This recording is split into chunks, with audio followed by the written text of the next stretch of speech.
Hey, and welcome back to Dan's All About Arsenal 1886 with my man Josh for the All About Arsenal podcast. How is everyone doing?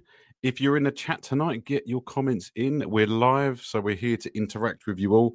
And we want to talk about the North London Derby, which myself and my young Padawan over here, Josh, attended together. I mean, what a game. What a game to attend. And I'm just so happy to have gone. And my phone's playing our own video now. It's weird.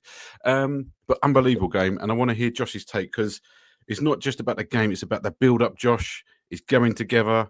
It's experiencing 4-1 victory over Tottenham. Yeah. Tell me all about it, mate. Well, it was incredible. Obviously. I think you've frozen on me, Josh.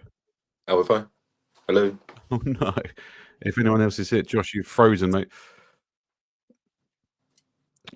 Bear with me. I'm all right, mate. I'm trying to put you back in. So, welcome anyone. Anyone in the chat, help me out. Josh is frozen. Josh, I think you're back. There we go. Am I back? You back? Back in the room? Yeah, he's back. Yes. Yeah. Oh, mate, sorry, you're frozen and you just thought you're just really intensely looking at me. But I don't think it might be an internet connection thing, mate. He's done again. He's gone again. But anyone else? We'll wait for Josh to reconnect. We started so well. I think you're there, mate. You wave? Yeah, I'm in. Hello. Okay, he's in. Okay, so you just feel like it keeps getting stuck. I don't know if your internet might be playing up a little bit. Yeah. I've got full signal. No? Tell you what, mate, come out of it and come back in, and I'll join you back in. It might be a dodgy connection on our end. So, but anyone who is joining, I'll just let Josh sort his connection out, and we're here to talk about obviously the North London Derby.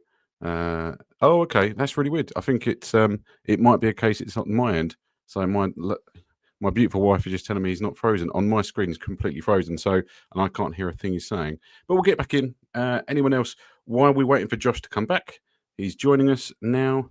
I'll get him back in, and hopefully that's better, mate. I think it might be on mine, but I was going to say I've got full signal. You're back. It's all good. It's all good, mate. So, Yeah. right, let's start again. Let's talk about your experience yesterday. We went to the ground. I picked you up. We went to Stratford. We jumped on a train. We got there a little bit later than expected. We went straight into the ground, and we had wicked seats, which I'm absolutely buzzing about. Yeah. But tell me about your experience on the day. Well, as you know, it's been probably a good 20 years since I've been to an Arsenal game, and yeah, it brought back a lot of memories. With my uncle that I used to go with the games to, who's sadly passed away, and yeah, just everything. It was like. One thing I don't remember is that sort of atmosphere. I've never been to a North London derby, bearing in mind, but just like from the pyrotechnics to the tifo, and I mean the tifo was incredible. It's epic, mate, wasn't it?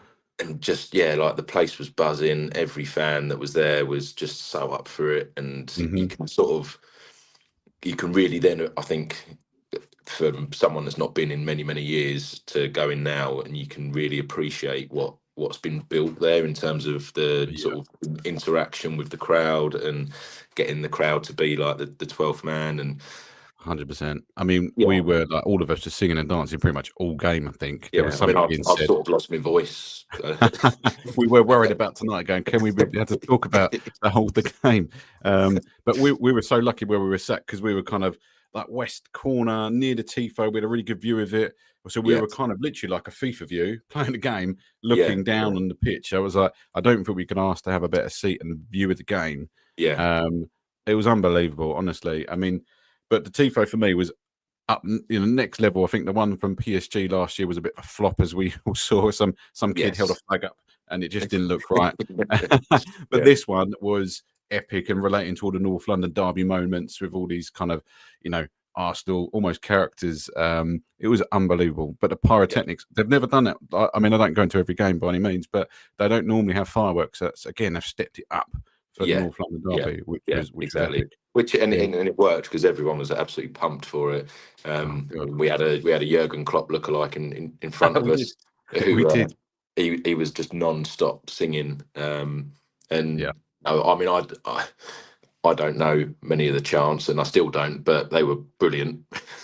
Oh yeah, a lot of Tottenham-based ones, a lot of Eberechi Eze ones, obviously. But it was just a crowd unbelievable. And I mean, we were part of that, Josh. You know, we were very privileged to be part of that. Very privileged. Yeah. Very lucky and very grateful for the opportunity to go. And it was just it was, it was just amazing. And it was, it was nice for us, I think, as old friends that have reconnected recently. But this is actually in the flesh. I know, it's crazy. Like, I was like, I don't remember. I recognise him, and I see him every Monday now, 8:30. But no, it was genuinely lovely to sort of see it, experience it with you. And like, I've been to people with games who maybe are Arsenal fans, but maybe not as like intense or as big, or watch and consume the amount of kind of Arsenal content that I know I do. And then I think I'm kind of getting Josh definitely into to a similar realm because it's addictive, and especially when we're having such a good season. And the way it's going, and I think this game had everything about it. And it was like the amount of people who said this is so pivotal to our season that if Arsenal win this game, they're going to win the league. It's all this kind of context was it behind it. And then I felt pretty calm, and I think there's an element of nervousness still. There's always going to have that little bit to it. Do you think? Of course. What if? And it's North London derby. Anything can happen. Yeah, and anything can happen, and it kind of did, but we was already so in control that even when it did go in, it was just more of like what are you going to done that for? I sport and it had to be him as well, didn't it? I mean, I won't swear too much, but he is a complete, of course, Richarlison. We all love the hate. But then it's like, obviously, since the game and seeing like a lot of the play, like Gabriel Magalhaes put in that post. Oh, I saw that. And like everyone else as well, like like Saliba, his like main photo on his Instagram was when like Richarlison's basically in his pocket. It's just it's just quality, and I just there's just a vibe about the club at the moment, and obviously you feel it, feeling that up close and sort of seeing it. It was just incredible, and I just think we dominated the whole game. I mean, you could argue it was a bit of a slow start, and I've seen sort of like a few people talk about it, not like Arsenal fans necessarily, but like pundits and stuff, sort of saying it was a bit of a slow start to the game, but we were just in control. I mean, we had like 100%. We had like 70% possession in the first half, and which is bonkers, isn't it? Absolutely mental. Yeah, I mean, they very rarely got out of their half. It was weird, wasn't it? I just sat back. It was quite weird in that they just didn't seem like they were up for it. I don't know what they didn't seem like they were up for it. I think the way they were sort of set up was just so sort of negative, and I mean, we were sort of cheering when they'd give it to the keeper all the time, and because it was just like, what's he going to do? I mean, the keeper. Let's be honest. One thing I haven't really had mentioned so far, there was so much time wasting. Like every time the keeper got the ball, it was like holding on to it for so long. From the start, right from the start. What you're doing is just to frustrate us, wasn't it? And even every throw on, you're like holding on to it, and the ref. Obviously, and I know, we're sort of quite big on the old time wasting, and it's quite well documented that we tend to have the most time. But when it's 0-0 and at the beginning of the game, I've never seen us do that before. No, it's just bizarre, wasn't it? It was like, let's wind up Arsenal. Yeah, and their fans were just like so quiet, and but maybe that was more detriment to the way our fans were, and how vocal we were, and how loud we were. Yeah, I mean, like I say, if you wanted a home advantage, that was it. Yeah. Wow. Yeah. So, I mean, obviously, it was about. I mean, I was just checking. Obviously, goals wise, obviously, Trossard was the first goal. It was with a neat little flick over from Marino, beautiful. It was a great ball, and I think. So impressed with actually Marino. I thought he had a really good game. Actually, I mean, you didn't see him as much. He was doing so much off the ball. We worked really hard, like I think everyone. but that little dink and little flick, and I think we kind of clocked on quite quick that it felt like him, Eze, this is, and Marino were kind of almost switching kind of places, like from 10 to false 9 almost. And and it was kind of impressive, but that kind of went on as the game went on. Yeah. But what was your thoughts on obviously the Trossard goal, Josh? Well, I mean, Trossard's been immense, hasn't he, this season? Unreal. I think, since signing his bumper deal, not a new contract, still the same length, but it's he's got more money. He's kind of gone, yeah, all right, thanks. I'll pay that back. I'll pay that back in kind. So he's been really good. And again, sort of when you're there seeing it live, you sort of really appreciate actually what he does. Like even off the ball, he's working tirelessly. He's pumped for the game. He's so good in them tight little spots as well, like with his control and he's both-footed, isn't he? Yeah. I mean, I kind of kept on joking that he was going to do another like what he did with Porro and sort of break his leg, like turning. That was unreal, wasn't it? Yeah. But I mean, I think he was your. I mean, we talked about it on the way home, in the car, and you were saying actually Trossard, from your point of view, was probably one of your standout players, along with Eze. Obviously, he was the obvious man in the match, all that kind of stuff. Yeah. But if I had to choose anyone else, it probably would have been Trossard. Just not just for his goal, but just his general kind of work rate, his creativeness, his touch. I mean, like there was a couple of times where he'd, the ball would get knocked long. And he was the first man up there. So he's still quick. He managed to use his body to to shield the ball, keep the ball, and then we'd either win a throw in or whatever. But we obviously gained a lot of yards, and I just think that's just very clever sort of play. And I just think he was a good sort of standout player. But I mean, everyone played well. No one had a bad game, really. No. You could argue maybe Zubimendi, when he lost the ball to obviously set up their goal, and Raya. He likes a little bit of a wander, doesn't he? I mean, he likes to play. I mean, he had literally nothing else to do all game. So, but at the same time, we won. 4-1, absolutely demolished them. Oh no, all good. Their goal was just a bit of a fluke sort of thing, really.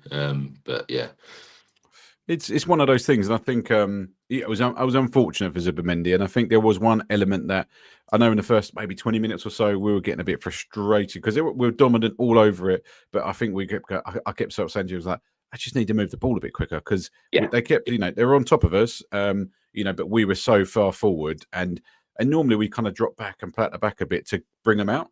And we were just going, actually, sorry, we're going forward. We're going to push and keep momentum. The shoe, there's it horseshoe going around the kind of sides.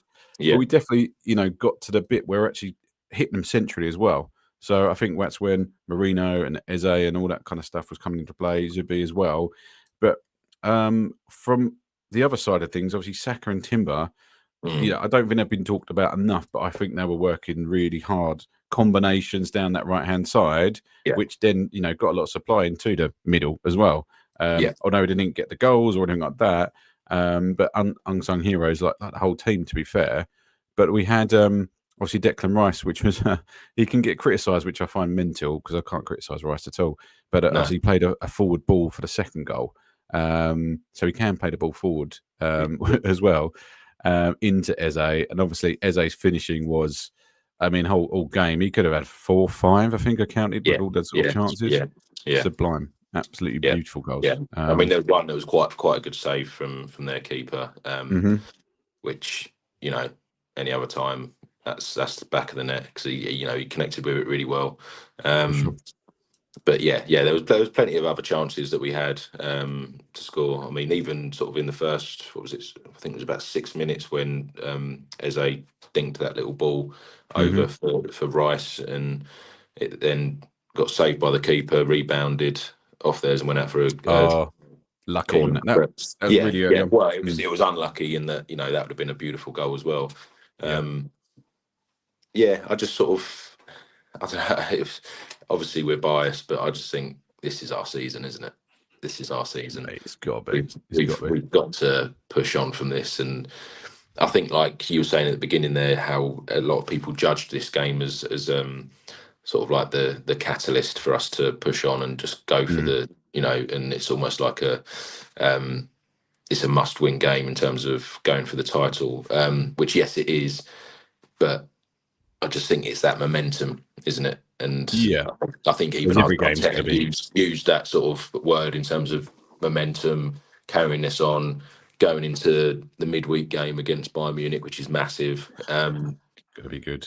Going to be I mean, I know you said it to me, like it wouldn't necessarily matter if we did lose, in terms of we'll still probably finish in the top 8 of the Champions League and obviously get automatic into the next round.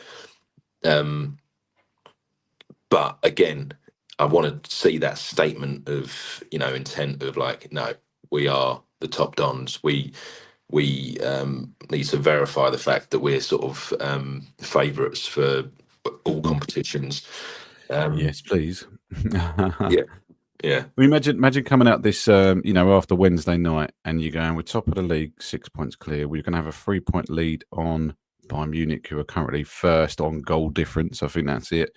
And it would be top of Europe, top of England, essentially. I mean, that's a pretty good place to be in as well, which is very, very exciting. But obviously, I know it was an unfortunate one. Obviously, if you're live at the game, I'd love to see if anyone was at the game. So if you went, drop us a comment if you're in a live chat, but also comment if you were watching this after. Did you go along? What did you think of the game? Just let us know, a few words of what your thoughts were, who your favourite player was. But it was quite funny. I know both me and Josh had gone out, as you do, half-time, grab a pint, a bit of a queue. I mean, the crowd were going mental. So if you've seen on Instagram, TikTok, that are some of the songs that were being sung during half-time, literally. And by the time we had a beer, we were in the toilets, and then we heard cheering. Well, literally 30 seconds we'd missed of the second half, Eze had gone and scored another goal. And I was like, oh, bloody literally, I've never seen everyone zip up and go quick to run out there. It was unbelievable. And I was just like, Jesus Christ, I mean, what a game. We're on for more. Yeah. And so there was always, expectations that we could see another goal. We could see another one at least. And because I missed, obviously, the goal. I've seen some of the highlights, but obviously Timber set Eze up on his second one. Which was, literally, I've got it down at the 46th minute, but I think it was about 35 seconds or something stupid, which is the intent. You can imagine the manager chat in the Tottenham dressing room was like, right, we're going to go out, we're going to do this. And then you go and just do that to them. It's like, perfect. Yeah. What else can you say? But, and then I think the goal for them, which is obviously the accident, it come around 55 minutes. So I think it was Palhinha, who obviously took some Mendy. And in fairness, he closed him down quick. We weren't quick enough to get it out. Obviously, like you said, Raya was, off his line, which he normally is. And normally we're not expecting to lose the ball at that point. But obviously, it's just like maybe we've got to be a bit more conscious of if we're going to critique anything, I suppose. Yeah. Well, because the thing is, against a better team, you're 3-0 up and you let a goal in like that, that could get them back in the game. Essentially, and it was only really because we was head and shoulders above them that it didn't really matter. But like I say, against a better team, it gives them that little bit of hope, that little bit of confidence to sort of. I think along with the run that we had of not conceding and being so solid defensively. You just sort of want to carry that on as well, minus the blip that we had, as it were. So again, I think big games coming up. Bayern Munich, if we was to not concede from them, that's massive. Even if it was a 0-0 draw, you'd go, actually, that's pretty good, because I mean they're the sort of team. All right, I mean the Bundesliga, they score goals for fun, but it's such a poor Bundesliga. level. It's such a poor level, but they do score quite a lot of goals, hence why they are top on goal difference, because we've not conceded. So exactly. They just score more. Yeah. So let's go, Josh. I mean, we've had a question here from Alex, and he said, "What goal got the biggest reaction for you? What do you remember? Thinking back, what? I'm trying to think now because they're all all pretty big. To be fair, anyone that stood out for you? Well, obviously we kind of missed the third, so even though the Doesn't reaction was count. big, it sort of doesn't count. I think Eze's first. To be fair, I think I think what it yeah, meant, though, wasn't it? it was yeah, exactly. It was what it meant. Everyone kind of was thinking it. Everyone was before the game going, "Oh, we'd love it if Eze scored." Oh God, yeah. Against Spurs, and the fact that he scored against Palace, it's kind of it's written in the stars almost, isn't it? That he was going to score, and then when he did, everyone just went a bit mental. Yeah. But yeah, I just think I think that was probably the one that I sort of noticed that everyone just went sort of a little bit. I think I even grabbed the bloke next to me. Yeah. Never met before.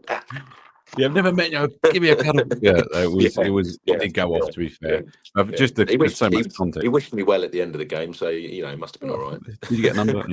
But no, it was. I mean, in fairness, where we were, like the block itself was super friendly. Everyone was like on it. Like I say, Jurgen Klopp in front of us, he was just going mental the whole game. He was like Tigger the Tiger. Literally, he was like, "Way swinging his tyrant."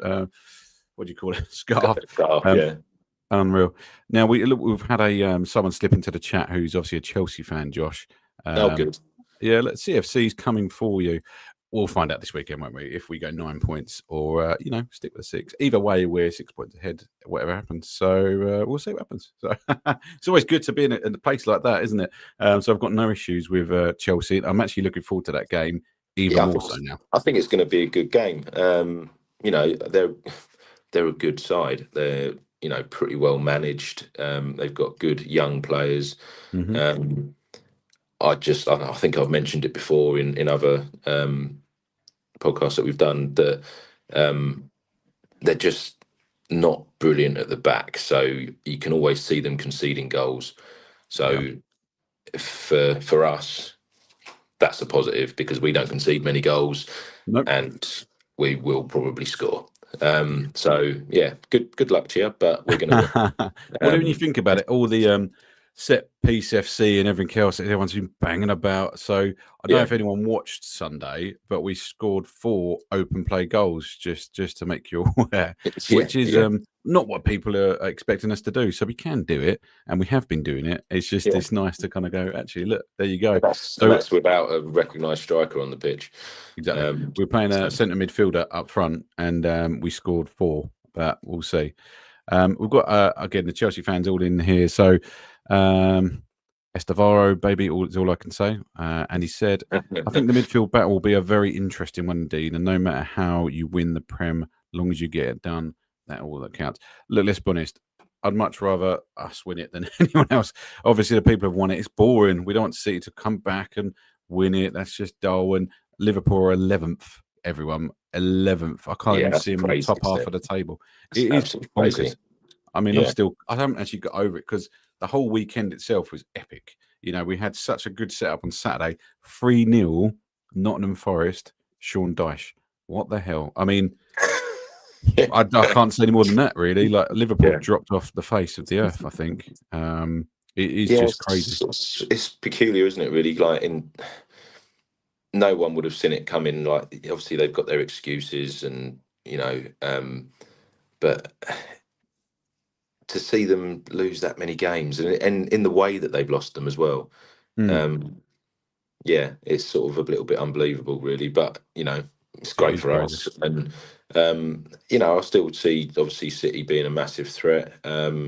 Chelsea, they could be up there or thereabouts. I just think they'll probably be a little bit too inconsistent. They will drop more points. I think they. I mean, all fans are a little bit delusional, aren't they? Like, for their own team, but I think they do they do rave on about like Caicedo being the best midfielder. Better than Rice as well. Yeah, I'm just like, really? No. I mean, obviously, I don't study him like they probably do, but I just don't see it. They're different anyway. I mean, Rice for me is box to box. like incredible work rate.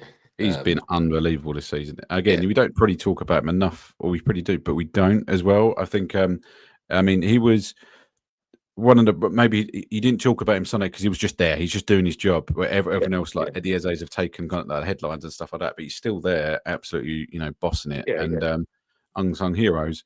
I've got another message here, Josh. I'll read out for you because I know it's small on your screen. But Maddie Merch said the Timinator is always a delight to watch. I love the aggression from all the players. We can't be bullied. Trossard's ballet twist to score our first goal was unbelievable. Again, it was. I mean, it was a great turn, wasn't it? I mean, a great ball. He turned, and I think it actually come off a little bit of a Tottenham defender, as well as him kicking it bottom left-hand corner. But we love that. So doesn't matter. It goes in. It's a goal. Goal's a goal. Goal's a goal, and it started the knock-on effect, the chain reaction off of all the goals. I've also got roast beef 553. That was a wicked weekend of football, especially from an Arsenal perspective. It was probably up there as one of the best weekends. North London derby as well. Just so much behind it. It was unbelievable. So really, really loved that at all. And also Chelsea fans back in, ex-pro gamer. So would you put the boys in blue as your contenders for the title? On a reel, we have been written off, but I think we are the dark horses this season. I mean, let's be fair. I'd say they're dark horses. Yeah, in terms of I don't. Yeah, they've kind of been written off in terms of, when you listen to the pundits and the media, they're not necessarily the ones challenging for the title, but they'll be there or thereabouts. They'll definitely make top four. Put it that way. They should do. Well, yeah, they should do. Could it? Like I've spoken about it before in terms of I'd really like to see Arsenal not only win it this season, but then be dominant for the next decade, in terms of, winning it season after season.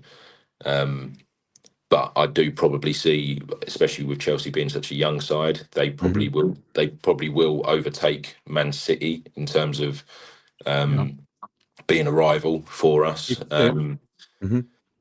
Being a London club as well, there's that kind of London derby sort of. So I can see them. I can see them not necessarily this season, but maybe next season or the season after that being real sort of contenders with us. But like I say, I'm fully behind this Arsenal squad and Mikel Arteta as well. I just think we've got to just get it over the line. And like Rice said, I don't know when the interview was, but it's been shown a lot this week about judge him when he's won everything, because he will. And I fully believe he will with us. 100%.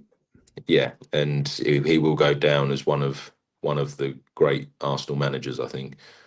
Yeah, let's be honest. You win something, it shuts up all the noise. I think Mikel Arteta, because if you're an Arsenal fan and you're a true fan, I think everyone's been behind Mikel Arteta from like day one. Yeah, we've been slightly frustrated. We've come second, but every time at the end of the season, they're always like, "Well, we can do better. We can do better." And they've gone in this season in the transfer window, and I think they've literally addressed every issue, and it's been an unbelievable. I think we're still going through transition. Bearing in mind with how many players we've got, how many injuries we've got. We've got so many players returning, and it was nice touching on returns to see Noddy Mediwaki come back. Martinelli was on the bench. We had Miles Lewis-Skelly come on for a few minutes, as well as Wanyeri. And I think because they're the North London boys, they've come through. They got a few minutes. I know it's a few minutes towards the end, but Noddy looked good. He looked still, sharp. Yeah, Noddy looked good, and he looked quite fired up for it. I mean, I can understand. He was a Spurs, like trainee or whatever, wasn't he? Academy product. He was an academy product of Spurs. So it was quite nice to see that he was up for it and kind of behind the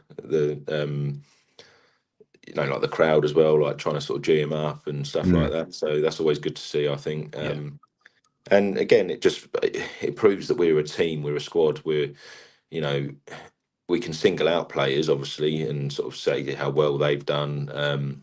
Just touching on what the gentleman said earlier about Timber, like for me, he's the best right back probably in the world at the moment. I just think he's unreal. Like his close control, the way he can turn a player, and that's going forward. And then defensively, he's so aggressive, but like very rarely gives a foul away though as well, I must say. No, exactly. I think that's just been us this season. We've been so much more, I think, careful on that. Last season we had stupid red cards and for nothing. And I think as a team, we're hardly getting anything. I know we get the odd yellow card, but very rare when you look at it. And I think that's definitely been something that's been spoken about. Discipline. Don't let the referee dictate the game. You control what you can control. I think that's been a huge part. And obviously, it was interesting because actually, the referee yesterday, obviously, there was a huge part of him. Last time he refereed the game was when he sent off Miles Lewis-Skelly, which got overturned, and he hasn't won one since. But to put him in on the North London derby was also like mental. Yeah. But in fairness, it wasn't. He didn't have a bad game. He was pretty good, wasn't he? I think he was under strict control, and like, if you want another one like this, you've got to, rein it in a little bit. And he was okay. Like there's like anything, they're not going to get everything right. A few things go one way than the other, but it was fairly even, I thought. So we don't have to talk too much about him, but I just thought it's always worth mentioning. Definitely. I did want to, we'll check out the facts also on them because obviously the hat trick as well from Trossard. Obviously, the facts were that I think it's his first professional hat trick, which was like, that is sick that he's come into Arsenal and done it. I think that's great. Obviously, it's quite rare, and I think the last time someone scored a hat trick in the North London derby was 1978, Alan Sunderland. Which, Josh, we were standing having a Guinness before all those pictures. I think he was on there. You might take a picture of that. I might have to get that from you. But so that I think that's just mental. So again, records are being kind of changed, and it's modern. It's now in the 2025, and Eberechi has done it. He's now got that record, which is in the Premier League era as well, which also is a big thing. And I think all these things just mean something. I think I love all these little records and updates and stuff like that. So. But just so happy for him. And he was on the second goal, the celebration we missed, Josh. I've seen the pictures. He was laughing. He was like, it was just unreal. And a lot of it, obviously, he's very religious and, loves God, all that kind of stuff. And he thanks him. And I think he prayed for the hat trick before the game. Yeah. And can't he do it every game? Like, sure he'll be fine. Well, I saw an interview. I can't remember what station it was with, but Freddie Lundberg was one of the pundits, and he was talking after interviewing Eze, just saying how humble he is and how sort of great it is to see like a professional footballer being that way, because he said most people that have just done that are kind of a little bit arrogant or don't really give too much away, but he's just really humble, like really grateful for the opportunity basically that he's been given in life. To be a professional footballer, to make it to a club that he supports and loves. Wow. And the story, literally you could, there'll be a film about it. Do you know what I mean? It's that sort of scenario. Was it Idris Elba's going to play him, wasn't it? That was the Well, again, he interviewed him in the week, didn't he, for Sky? It was all about him this week. They'd hyped it up. They knew what was going to happen. And what was Thomas Frank, wasn't it, in the interview before? I think the pre-match was. Who's that? I don't know, mate. Now, you idiot. Now. And I like Thomas Frank, but that was quite disrespectful. But I know there's context again of him going to Tottenham. But I think he almost feels like, probably from his comments when he first joined Spurs, that he sort of almost made comments about Arsenal being like really good, didn't he? Yeah. So he's probably trying to get some brownie points back because from the fans. So don't say that. You can't do that. You can't say that. Even if they are, you can't say it. Oh, I love it. A couple of other comments here, just touch on. So ex-pro gamer, this is the Chelsea fan again. Opinion on Havertz since he's joined Arsenal. He's interested to know his level of performance for us. I mean, in fairness, I think he's so much happier here. Let's be honest. He wasn't having fun at Chelsea. At the time, it was an awful time for any Chelsea fan. You've been through the ringer in a bit that you've bought and spent so much money on players that just did not gel. And let's be honest, finally you've got there. But you had so many players. You spent billions. I lost track how much you spent. But I'm so happy to have it. So like anything, I think everyone backed him as soon as he started scoring. Everyone loved him. The Havertz song was always great to sort of see when you're in the stadium and he scores. It was unbelievable. And I think he's going to come back as a real good option for us because he's the more complete striker in the sense of he can drop off, he can connect play as well. bit like Marino's kind of doing now, but as an actual false nine with Gyökeres. I really want to see that partnership at one point just to experiment with it, because I think he can play some unbelievable balls through to Gyökeres, and I want him to score. And he's still like a top scorer, and he's been out how many weeks? So, but I think Havertz is good for us. I don't know how you feel, Joe. How did you feel about it when you first come? I was a bit indifferent, only because I've got a couple of old friends that are Chelsea fans, and they absolutely slated him, and I was sort of a bit like, I don't really know. You bought into the negative. I think. Well, no, but I just feel like the player that he was supposed to be when he was at Leverkusen. Obviously, he was very young. I think people forget that he's still only 28 or something like that now, maybe. No, he's younger than you think, Josh. I think he's even younger than that. Younger than that. Yeah, honestly, I'm going to look it up, because honestly, when you blew him out, I think Saka's older than him. And that's an actual fact. Yeah, and you don't think it. You think he's older because he looks older in the face. Yeah, he looks old. He's obviously been around quite a while, but he was so young. He was like one of these like prodigies, wasn't he? But I'd like to, because when he first sort of came about, I know people like to compare, don't they, to sort of big players and whatnot, and they sort of go, "Oh, he's the next." And a lot of people were saying he was the next like Cristiano Ronaldo in terms of his like skill set, his finishing, being able to take players on, and I just feel like probably when he joined Chelsea, that knocked the wind out of him, and he he wasn't that player. And I feel like his playing style has changed quite a lot.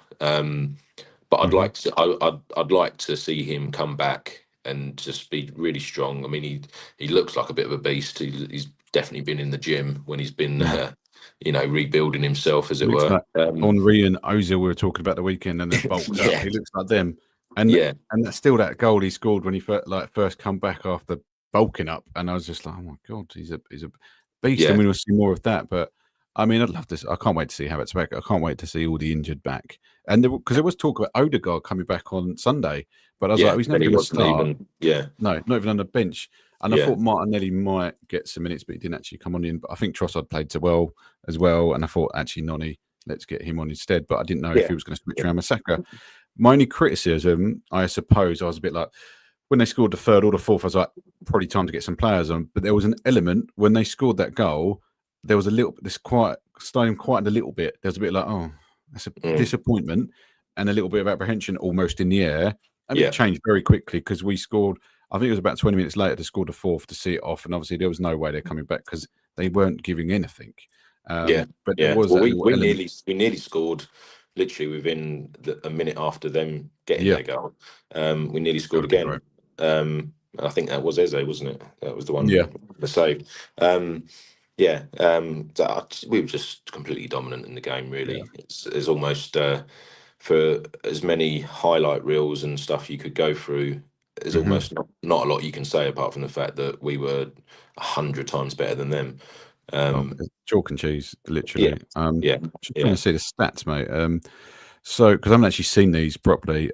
So 8 shots on target to their 2. They had 1 shot off target. So shots on target, they had 2, 1 off target. So we had 8 shots on target, 17 off target, 2 block shots, because we had like 17 shots, I think that adds up to. But with loads. Possession overall, which actually 57% was ours, 43 for them. Which actually I thought would be slightly higher given that first half performance. 4 corners to their 1. What else we've got? 11 fouls to their 15. It's not too much. I mean, they had 3 yellow cards to our 1. They had 0 crosses, which is mental. Cross a ball, Jesus. To our 4. Keeper save 4. Yeah, and that's it. We had 1 save that we had to make. So Reyes earning his money. He must be the, if we're doing kind of saves per for what he's getting paid, he must be absolutely rinsing it and laughing at the moment. So he was not busy at all. Had to pull the deck chair out and relax for most of the game, apart from that one save then. But but the game, I mean, I couldn't be happier. Atmosphere was unreal. Even staying after and just partying. They blitzed the music. The players were on the pitch clapping everyone for a long, long time. I actually took a picture of the Tottenham corner. There's like no one there. There's like a few people hanging about who've gone, "Oh, I paid this money. I'm gonna stay till the end." And most people had gone home, which I don't blame them after that performance. So, But it was amazing. Amazing. One other comment in here. Let's have a quick look on here. So I'll read this out, Josh. There is something to be said, and this is from Maddie Merge again. There is something to be said about the overall well-being of players. Do they want to be at the club to begin with? Kai is happy to be with us, and we saw it with the improvement of his performance, which is fair. And I think there's a lot to be said about how unhappy he was leaving Chelsea. Yeah. And it took time, one, to bed into a new team, and also probably got PTSD for playing for a club that was, didn't know what they were doing at the time, in the sense of so many different players, and they didn't know how to play, and they didn't have a proper 11. So, but Kai, I think he's really come in. But Arsenal, in my eyes, because the club I love and support, is a massive family, and you can see the culture Arteta's created going in there, and everyone is fighting for everyone, which is amazing to watch. And you can see that on the pitch. You score a goal, you defend really well. Everyone's high fiving. They're pumped. They're pumped to defend as well as score. And I think that's the thing I just love about the club at the moment. And talking about Eze, because obviously he was everywhere. And there was at one moment, if you watched it, he was sprinting back just to see a ball out, essentially. It just shows what it meant to him. He had an unbelievable game and deserved the match ball, the man of the match. He deserves every plaudit he gets for that game, in my eyes. I mean, I agree with the whole sort of family ethos. I think that goes from not only like the fans. It feels like it's one big sort of family, but also to the players and the staff, and it's they're all behind each other, and they're all they all want each other to do well, and there's no kind of like prima donnas in there, and I don't think they'd have it, to be honest with you. I just can't ever see Arteta going, the Aubameyang thing back in the day. And I think exactly. I think that's what he changed, and that's what he got rid of because of that. Because it's like a toxic environment, isn't it? For sure. And again, I might be wrong because I don't study other teams that much or other clubs that much, but you sort of see like the odd player. I mean, funny enough, I was talking to you just before. I've got the Man United game on, which, funnily enough, they're 1-0 down to Everton, right? Okay. But they Everton got a player sent off for squaring up to his own teammate, and the ref sent him off. I've never seen it in my life, but it took me back to who was it? Lee Bowyer and Dyer. What was that team? Was that Leeds or something like that? It was Leeds or Newcastle. Wasn't it? It's sort of it's just unbelievable. But they're still 1-0 up. Well, it'll be interesting because Man United they'd started to find form. I mean, I've got a couple of Man United fans who kind of follow on other channels and stuff, and they were like, "Yeah, but we haven't got Sesko," and he was like, "Oh, okay, he hasn't really been doing much anyway." But got one goal. I mean, I don't think you particularly need him, but I don't pay enough attention to what's going on in their club apart from the odd result. But I think, but I know something we need to speak about. I mean, apart from the epic North London derby, the results, I want to come on to the Bayern Munich game. But I just want to quickly talk through the table as it stands, just because it's lovely to talk about, isn't it? If I'm just having a quick look here. So just to look at the sort of top teams here. So obviously we've played all 12. Week 12 is pretty much done after the Man United game. So obviously Arsenal sitting top, 29 points. Next is Chelsea. So Chelsea have lost 3 games. We've lost 1. We've drawn 2. We've won 9. So we have equaled the highest scoring teams. We've got 24 goals. Next highest scoring team is Man City with 24. But they've conceded 10. Sorry. We've conceded 6. So we've got a good goal difference of 18. We're 6. So look, 4 clear of Man City on goal difference. But equally, we're then 7 points clear of them. If we want to talk about Liverpool as a contender still, they've got 18 points in 11th. It's beautiful. So sorry for the Liverpool fans, because I do have, a lot of people who do support, great team. They'll find their way. I'm sure they'll come back. I'm sure they'll get back up in that top 5 maybe. But I think they've got a lot to do, a lot to work on before they come back. Yeah. I don't know what you think, Josh, but it's quite congested in that sort of middle. Close, isn't it? Yeah, the points wise, if Liverpool were to go on a run of winning some games, they'll be right back up there again. I mean, you look at Villa. I mean, they're fourth now, aren't they? I think. Yeah, 21 And points. they couldn't score a goal when they lost the first like 4 or 5 games, didn't they, or something? I mean, they've lost 3 in total, so it must have been just a run of maybe a bad run of Oh right, 3, yeah, maybe. yeah. Yeah, I know they literally couldn't score a goal. I don't think they scored in the first Literally. 5. Maybe that was it. It was bizarre, wasn't it? Really bizarre. Yeah, yeah. But now they're sitting fourth and looking like they're all right.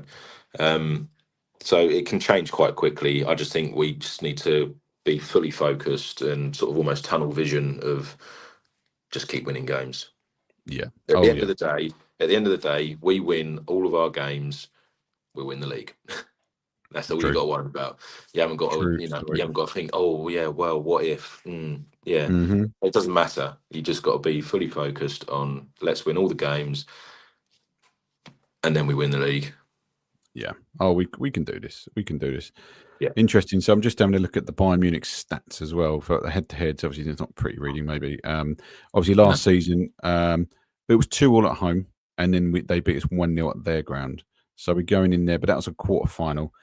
This is a less, there's less to worry about. And realistically, I think that's why I think Sunday was the bigger game. And I think we can go into Bayern Munich now. I think, like I said to Josh earlier before we come online, was that we have won this game. We're going in with some really good form. We've got nothing really to worry about because I think regardless of whatever happens, I think the only other club we've got to not worry about but is Inter because they beat us last season 1-0. Again, different team we are. And I think if we can just show what we're made of in Europe against the big team, I think we're arrived. We're here. We're serious about every competition. These are 2 Premier League, Champions League's always been the ones that we've wanted. And I think we've got a lot to show. But both teams are very well set up defensively. They're going to be obviously at our home, isn't it? So obviously I'm going. Somebody else forgetting this. Like, are we going? I'm not traveling to Germany, but so we've got the home advantage, and we've got to make the most of that. And I think if the crowd is anything like Sunday, Bayern Munich, I think would be looking at it going, we've got to be careful here. So do they come defensively or to play on the counter? Do they just go for it? And because they're both they're obviously managed by Vincent Kompany, who knows the Premier League. He knows what our football's like. Mikel Arteta did coach him at one point. True. So there's I just feel like again we need to make this sort of statement of like we are the ones to beat. So don't try too hard. Yeah. Don't try to let us win. Let's win, please. But no. In all seriousness, I just think we need to be dominant again. And again, we've spoken about it before. Even before the Spurs game, we just need to play that a little bit quicker. I feel like tempo's got to step up. Yeah, the tempo's a little bit slow at times, and you got to be patient. I understand that, and wait for your moment. But if you're playing at such a pace that people literally cannot keep up with you, you're gonna create more chances, aren't you? So it's sort of the law of averages. Just play quicker. Yeah, and I think Bayern Munich come to play? Are they going to come back and be a bit more defensive? Do you think they'll actually open up some spaces? No, I think they'll come and play. They'll try and probably have a bit more possession than us. Yeah. But I feel like at the end of the game, it would probably be 50-50 in terms of possession. But again, I just feel like, as opposed to when we played them before, like a couple of seasons ago in the quarterfinals, and now we're such a different animal. Like we're still solid defensively, which is what people have obviously spoken about a lot, and in Europe. But I just feel like we're so much more adaptable as well. Like going forward, obviously we've got the set pieces, but it's there's different ways that we can play, and we've got so many players, even our fullbacks. I mean, Timber going forward. I mean, Calafiori, like one of his stats is like insane in terms of like chances created or whatever it is. He's like in the top 3 in the Premier League or something like that. That's bonkers. Yeah, it Wow. is. Like he's had like the most shots on goal or something. Something crazy. Wow. And he's our left back, but. I mean, so the person we didn't speak about maybe because he's just such a big story when going in, and Gabriel obviously was injured, and if you had Nkapie come in, and in fairness to him on Sunday, it just, you didn't really notice a difference. I think he won a lot of aerial duels. He was, he's got that, way about him, and I just felt comfortable. He didn't have maybe loads to do, in fairness, because Tottenham were awful. Really weren't going forward. If not, they stood offside pretty much. It was like, it's weird, but he was great. I thought actually, and I think what he did do and what he had to do, he was very tidy. His passing was good. I think he won every duel that he had, which wasn't many, but he looked solid. And like you say, almost the only difference I'll probably say that you'd notice was like for corners or whatever, where you obviously have big Gabby, you'd expect to be there, be the man that's going to head it, or but that's probably the only difference really. Okay. So then on Wednesday, stays the same? Are we keeping the same format? Are we keeping the same 11? Are we making any changes? I think he probably will keep the same 11. I think he might, depending on obviously how it goes, might make his changes a bit earlier. Like again, we've spoken about, he seems to have, Arteta seems to have started to make his changes a little bit earlier than what he was. So around that Sunday, sort of 65. He could have made it a bit earlier. Yeah, he could have done. He could have done, but I think at the same time he probably looked at the bench and thought, in terms of proper, match fit players, you've only got probably Nwaneri and Lewis Skelly, and he probably felt like it wasn't necessarily needed.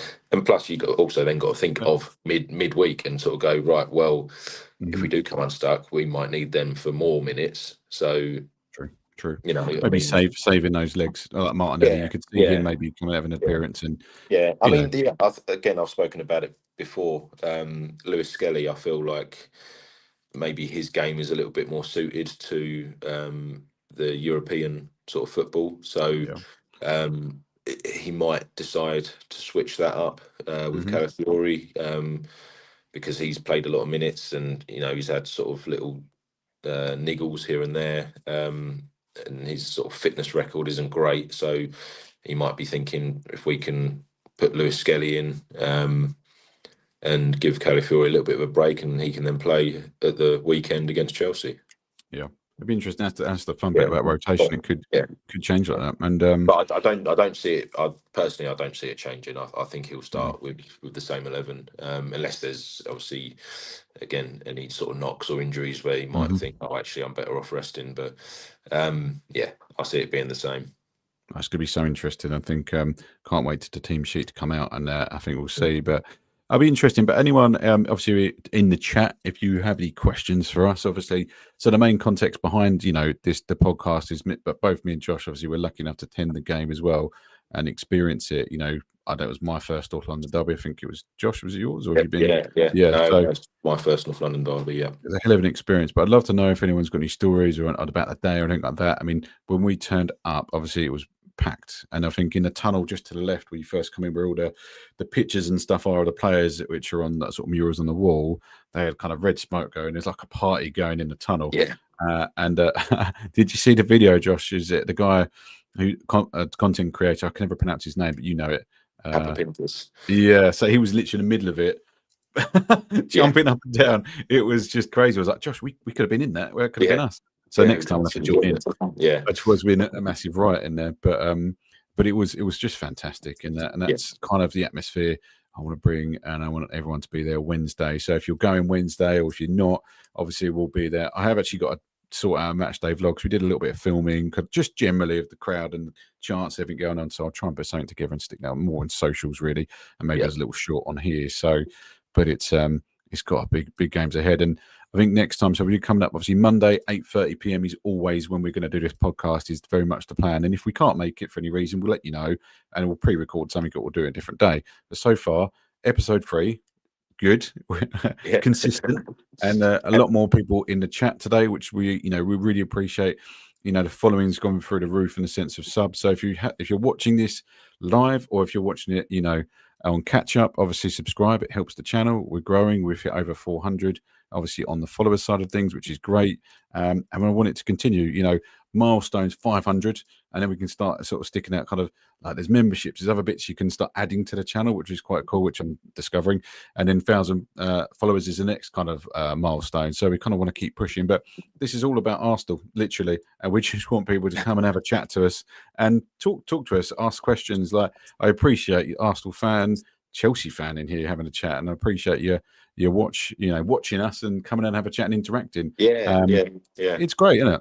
Yeah, I mean, I like the other, football fans sort of chirping in and stuff like that, as long as it's not stupid. I mean, we had last time the Tottenham guy, Josh. You realise he's not here. He's not made a single comment. Yeah, he's gone quiet. No, I think it's good because at the end of the day, we're all human. We're all going to support our teams, and I don't, as long as people aren't overly delusional. Then it's kind of it's all healthy banter, isn't it? And for sure. I just I've got lots of friends that support all sorts of teams, so it's just I just like seeing obviously Arsenal do well, and I'd just like to see them win the Premier League again.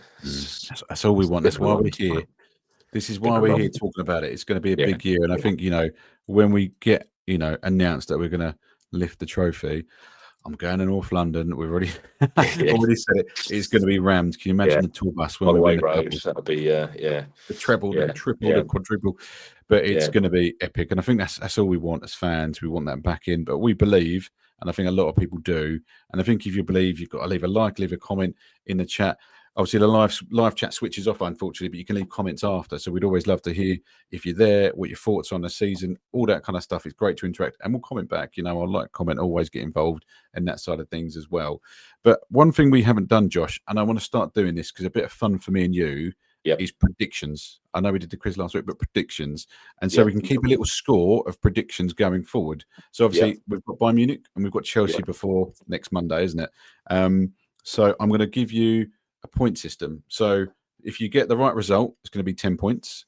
If you get the right or a correct goal scorer, you get to pick 10 points.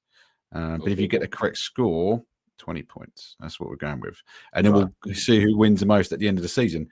Join in if you want to at home, obviously, as well, because this is all part of the fun. Yeah. But I'm going to write this down in my little book of scores. First one. So we've got Bayern Munich, Josh. Predictions on score. And if you could pick a goal scorer, preferably in the Arsenal side, that would be great. And let me know. I'm going to go 2-1 Arsenal. Okay. And I think Saka will score. Saka. Good. Not a bad shout, mate. He's always good in Europe and let's be honest. And then you've got the Chelsea game. So we are away, aren't we? Yeah, we're away. I think it will be 3-0 to Arsenal. Oh, love that. Yep. And I'm going to go a little bit left field or right field, should I say, with Urian Timber to score a goal. Timber? Oh. Yeah. I mean, mate, it's been so close, isn't it? Oh, it's good score lines. Right, okay. Let's be realistic. I'm going to be there. I don't want to concede a goal. And my predictions all year round are not going to change. So it's going to be 2-0 to Arsenal, Bayern Munich. Who is going to score? Oh, it is really hard, isn't it? Eze's just had an absolute blinder, but I'm going to stick with the old faithful at the moment. I'm going to go Trossard because obviously good shout. Good shout. He's solid, and I think last 5 games, I think he scored 3, set up 2 because he assisted the last goal on Sunday. Goal or assist in the last 5 games or something like that. Yeah, mate, he's unreal. He's unbelievable. And in Chelsea, again 2-0 because that's again not going to change this year. So what I'm always going to predict. But obviously, tell you what, I'd love to see Havertz come back and score a goal, but he's not going to be ready. who else can we pick in there? Do you know what? A random one, because he scored 2 earlier in the league. I think Zubamendi's going to pop up randomly. Yeah. Oh, I was going to say Rice. Maybe Rice might get a goal against his old foes. That's so true. Zubimendi. I've said it now. I'm sticking with it. So we got 10 points for the correct win, lose, draw, whatever it is. We've gone Arsenal wins, both of us. If you get the correct goal score is 10 points, but correct score, which is really hard, is going to be 20 points. And then we'll score it, and I'll put a little Excel spreadsheet up, and we'll see how we go. Is that 40 points up max? For max 40 points up for grabs, mate. Yeah. Nice. Let's see how we go. But if you get nothing, then, well, it is what it is. And whoever loses at the end of the season buys dinner. There you go. Okay. That's all right. That's fine. Yeah, that's fine. A lot of fish and chips. Yeah. That's it. But we'll score this. I can't wait to score Monday, because I'll bring this up at the end and go, Josh, you're winning by 40 points. Well done, mate. So technically, it's 40 points per game, isn't it? So you're looking at 80 points going. So, but obviously get your predictions in. I mean, I've got just a last comment in here from Alex as well. Kane's going to score. No, he's never going to. He's not going to score. I think if anyone's going to score, it potentially would be him. But we don't concede goals apart from if they're ridiculous. And I think we're going to be tight on Wednesday as well. So I'm looking forward to it. I'm really looking forward to it. But I appreciate it. I want some more positive in the comments. We've got Manny Merge. So get your comments in, because we're literally going to be wrapping up. We've been talking over an hour. Apologies, Josh. I'm taking up your whole evening. But so Manny Merge has said, I think we will win on Wednesday, 2-1 to the Arsenal. Josh, matching. Yeah. Nice. I know it's not how it works, but it's to average our women's team as well. Oh, I see. Yeah. No, I get you. You on that. Fair play. And I've got a positive back from Alex. We're still going to win, though. Of course we are, Alex. We're going to win 2-0. Kane won't score. His leg's going to get accidentally snapped on the way in, and he won't play. So that's fine. Yeah. But no, we look forward to it. It's going to be a great game, I think. Really looking forward to it. And I'm looking forward to speaking about it with you next Monday, Josh. Anything you want to say before we wrap this up? No, I don't think so. No. I think we've covered everything. And yes, it was just it was a lovely experience going to the game. It's something that's hopefully I'll get to go again very soon. Sure. But it's that's going to live with me for a long time. There was a lot of good memories there from when I used to go with my uncle as well. Like I say, he sadly passed away. It was quite emotional as well. Like when all the pyrotechnics and stuff were going off, and the teeth came up, and North London Forever came on, I did actually have a little tear in my eye. I'm not going to lie. But I was just thinking of my uncle really, and just sort of like I just thought it was so good. It was nice. So good. Yeah, it was good, mate. I absolutely love it, Josh. But yeah, thank you, mate. Love you, and thanks for coming Sunday with me. Come you Gunners! But we're going to come on, you Gunners. We can do this. So, but I've still got to play us out on the new media. I'm going to find it. I'm going to play it because I bloody love it. And I want everyone's thoughts on this, and then I'm going to escape from me and Josh. But thanks again, everyone, for watching. Tune in next Monday, 8:30. Obviously, keep on watching, sharing. Arsenal fans, get behind us. We're your team as well. And we'll see you in the next one. Thanks very much. Bye-bye. Bye.